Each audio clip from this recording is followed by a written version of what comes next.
Okay, तो हम लोग जरा डिस्कशन कर रहे थे chapter EIC and British expansion.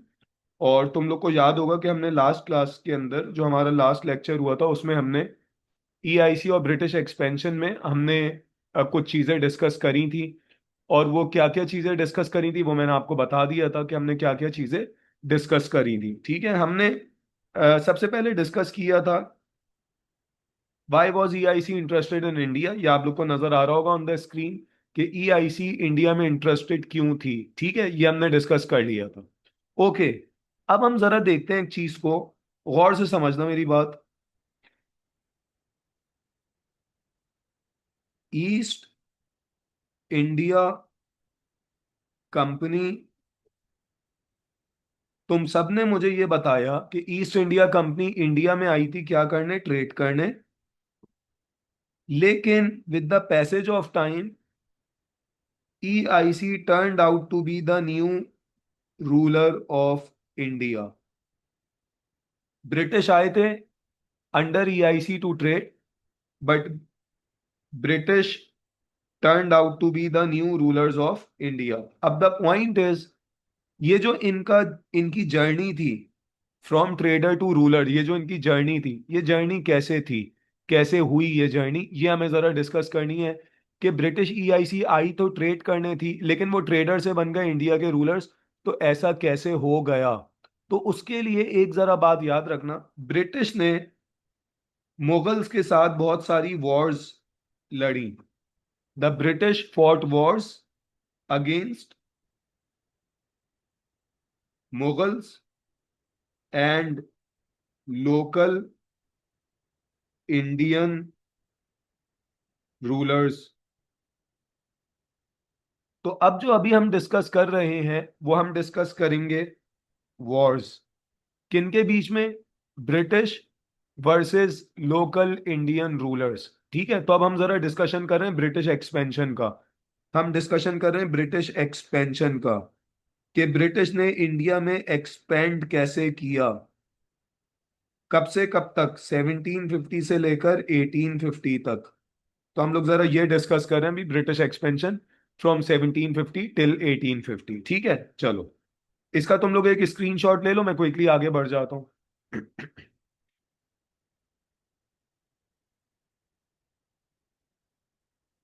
Okay, चलो ओके, नाउ हमारे पास जो पहली वॉर हम लोग डिस्कस करेंगे, जो किसकी किससे हुई, ब्रिटिश वर्सेस इंडियंस। अब हम देखते हैं कि ये वॉर किसकी किससे हुई, कौन कौन इसमें इन्वॉल्व था।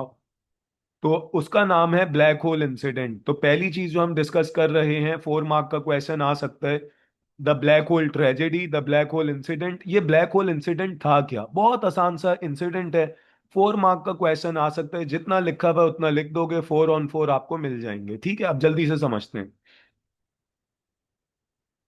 सबसे पहले हम ये देखते हैं ये ब्लैक होल क्या था। The incident took place on 20th जून 1756।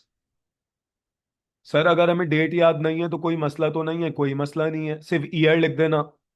अगर तुम्हें 20th जून याद नहीं है, कोई मसले वाली बात नहीं है, the incident took place in 1756 लिख देना।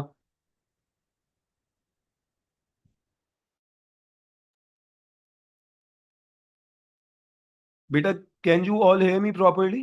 आप सबको आवाज आ रही है मेरी?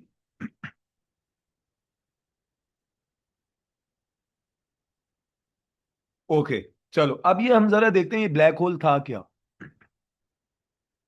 Black hole was a tiny prison in fort William Calcutta. Black hole का मैं आपको इंट्रोडक्शन एक देता हूं। कैलकाटा में ब्रिटिश ईआईसी की एक ट्रेडिंग पोस्ट थी। क्या थी? Trading post. कैलकाटा के अंदर, कैलकाटा इंडिया की एक सिटी थी, बंगाल की एक सिटी थी, उसमें ब्रिटिश ईआईसी की एक ट्रेडिंग पोस्ट थी। ट्रेडिंग पोस्ट जहां से वो ट्रेड करते थे, ईआईसी जहां से ट्रेड करती थी, उस ट्रेडिंग पोस्ट का नाम था फोर्ट विलियम। कैलकाटा के अंदर जो ब्रिटिश की ट्रेडिंग पोस्ट थी, ब्रिटिश ईआईसी की, जहां से वो ट्रेड करते थे बंगाल में और बंगाल से बाहर, ईआईसी की उस ट्रेडिंग पोस्ट का नाम था फोर्ट विलियम। ये ट्रेडिंग पोस्ट का नाम था, ठीक है। हम इसको बना लेते हैं, ये ट्रेडिंग पोस्ट है फोर्ट विलियम।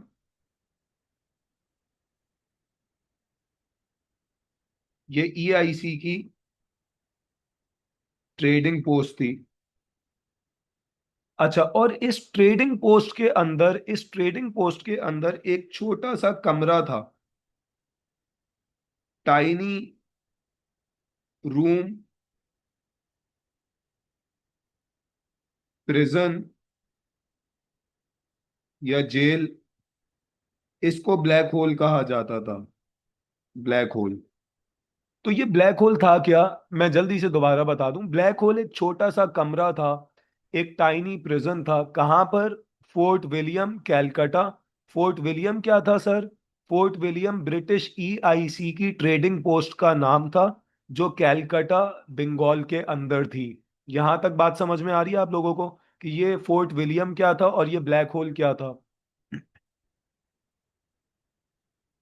तो जो फोर्ट विलियम था, फोर्ट विलियम जो कि ब्रिटिश की ट्रेडिंग पोस्ट थी, उसमें छोटा सा एक कमरा था, उसको ब्लैक होल कहा जाता था। Hasan Ahmad, rest of the participants, am I clear? आप लोगों को बात समझ में आ रही है? Because I can not see your responses on the chat box. Abdullah, over to you.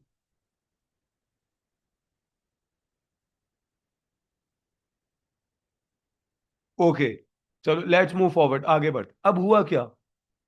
अब जरा स्टोरी को आगे लेके चलते हैं। बंगाल का जो रूलर था, बंगाल का जो रूलर था, लोकल रूलर, उसका नाम नाम था नवाब सिराजुद्दौला। बंगाल का जो लोकल रूलर था ना, उसका नाम था नवाब सिराजुद्दौला। नवाब सिराजुद्दौला ने, अब गौर से स्टोरी समझना, the nawab of Bengal Sirajuddaula instructed the commander of EIC Robert Clive not to fortify the trading post. Sirajuddaula जो कि बंगाल का लोकल नवाब था, रूलर था, उसने रॉबर्ट क्लाइव को, ईआईसी के कमांडर को, मना किया था कि रॉबर्ट क्लाइव फोर्ट विलियम के सराउंडिंग्स में फोर्टिफिकेशन नहीं करेगा। क्या नहीं करेगा? फोर्टिफिकेशन। फोर्टिफिकेशन का मतलब क्या है? ह्यूज वॉल्स बनाने से मना किया था। सिराजुद्दौला जो कि नवाब था बंगाल का, उसने रॉबर्ट क्लाइव को, ईआईसी के कमांडर को, मना किया था कि वो फोर्ट विलियम के सराउंडिंग्स में ऊंची ऊंची दीवारें, ह्यूज वॉल्स नहीं बनाएगा। अच्छा, तुम लोग जरा मुझे ये बात सोच के बताओ कि सिराजुद्दौला ने, जो कि नवाब था बंगाल का, उसने ईआईसी को, रॉबर्ट क्लाइव को क्यों मना किया था कि वो फोर्ट विलियम के सराउंडिंग्स में ह्यूज वॉल्स ना बनाए? क्या वजह थी? वॉल्स बनाने से क्या होता है? ऊंची, हाई वॉल्स बनाने से क्या होता है? बनाने देता। क्यों मना किया था? आप लोग के माइंड में क्या रीजन आ सकता है? ओके, ताकि उनको पता चलता रहे कि क्या चल रहा है। ओके। अच्छा, अब मैं आपको एक सिंपल सी बात बताऊं और आप लोग को शायद शायद ये बात समझ में भी आए। अगर मैं तुम लोगों से ये बोलूं कि buildings are a source of power, buildings are a symbol of power, तो ये बात गलत होगी या सही होगी? क्या बिल्डिंग्स सोर्स ऑफ पावर होती हैं, नहीं होती? होती है ना। तुम लोगों को पता है, ताजमहल, ताजमहल देख के सब लोगों को मुगल्स याद आते हैं। बादशाही मॉस्क को देख के लोगों को मुगल्स याद आते हैं। यार, बिल्डिंग जो है ना, वो सोर्स ऑफ पावर है, ये याद रखना। अगर बंगाल के अंदर ईआईसी इतनी हाई वॉल्स वाली ट्रेडिंग पोस्ट बना लेते, इतनी ऊंची बिल्डिंग बना लेते, तो जो बंगाली पॉपुलेशन थी, उसकी नजर में ईआईसी की पावर आ जाती। वो कहते यार, ईआईसी तो बहुत पावरफुल है। और सिराजुद्दौला की पावर ज्यादा हो जाती, कम हो जाती? अगर रॉबर्ट क्लाइव को वो बनाने देते वॉल्स, तो इससे ईआईसी की पावर रिफ्लेक्ट होती, इससे ईआईसी की पावर रिफ्लेक्ट होती। और बंगाल के लोग कहते हैं यार ईआईसी तो बहुत पावरफुल है, और इसकी वजह से सिराजुद्दौला की पावर कम हो जाती, उसकी इंपॉर्टेंस कम हो जाती। तो इसका मतलब ये था कि सिक्योरिटी रीजंस की वजह से और पावर के रीजन की वजह से सिराजुद्दौला जो कि बंगाल का नवाब था, उसने रॉबर्ट क्लाइव को मना किया कि आप लोग ट्रेड कर सकते हैं लेकिन आप लोग ट्रेडिंग पोस्ट के सराउंडिंग्स में फोर्टिफिकेशन नहीं करेंगे, ह्यूज वॉल्स नहीं बनाएंगे। लेकिन क्या हुआ, आगे बढ़ते हैं।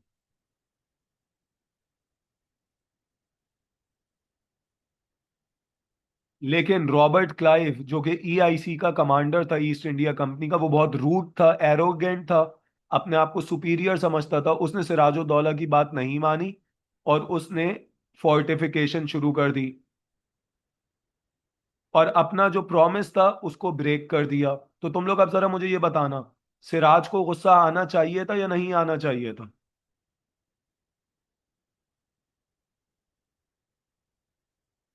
Siraj was angry. Siraj was angry.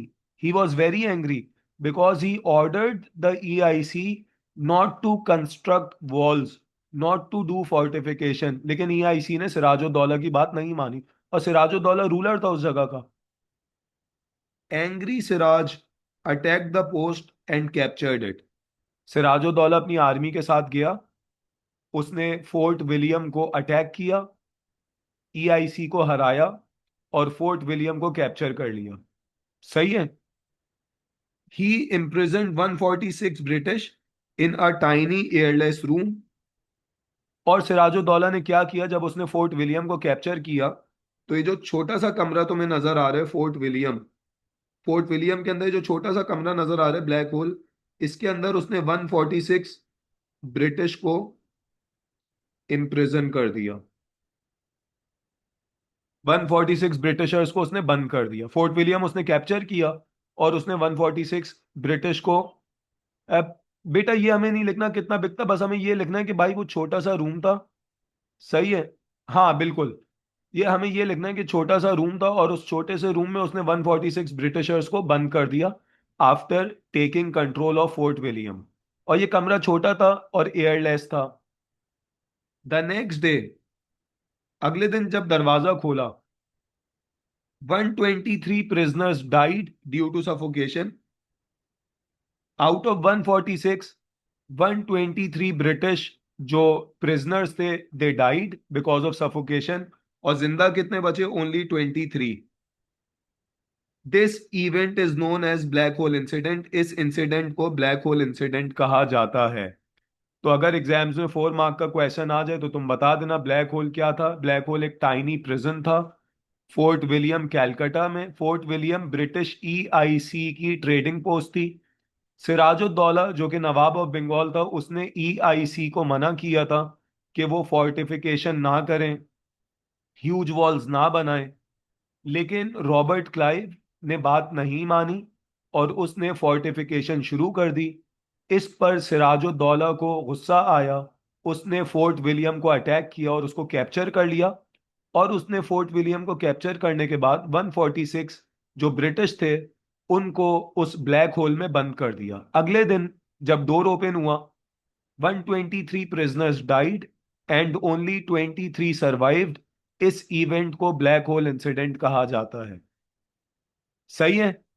इधर तक पढ़ लो और मुझे जल्दी से थम्स अप कर दो और मुझे चैट बॉक्स पे रिस्पॉन्ड कर दो।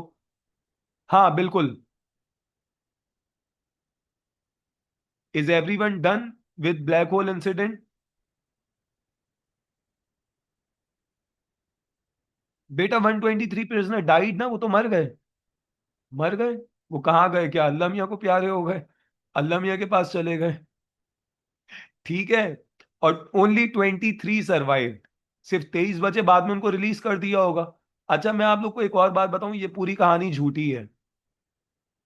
इसका रिएक्शन क्या था वो हम अभी मगरिब के बाद इंशाल्लाह कंटिन्यू करेंगे, ब्रिटिश का रिएक्शन इस पे क्या था। लेकिन ये पूरी कहानी झूठी है। आपकी हिस्ट्री की बुक का पार्ट है तो आपने याद करना है, लेकिन this story is a fabricated and a false story. सही है। लेकिन क्योंकि हमारी हिस्ट्री अंग्रेजों ने लिखी है, ब्रिटिश ने लिखी है, तो हमें पढ़ना है। ठीक है। और हम ये क्यों झूठी स्टोरी थी वो मैं बाद में बताऊंगा, लेकिन ये आपको याद जरूर करनी है क्योंकि आप इस सिलेबस का पार्ट है। ओके डन, चलो इंशाल्लाह we are meeting again after मगरिब। मगरिब के बाद हम लोग दोबारा मिल रहे हैं एट अराउंड 7:30, 7:30 से 8 तक हम लोग क्लास को कंटिन्यू करेंगे। Thank you. स्क्रीनशॉट ले लो।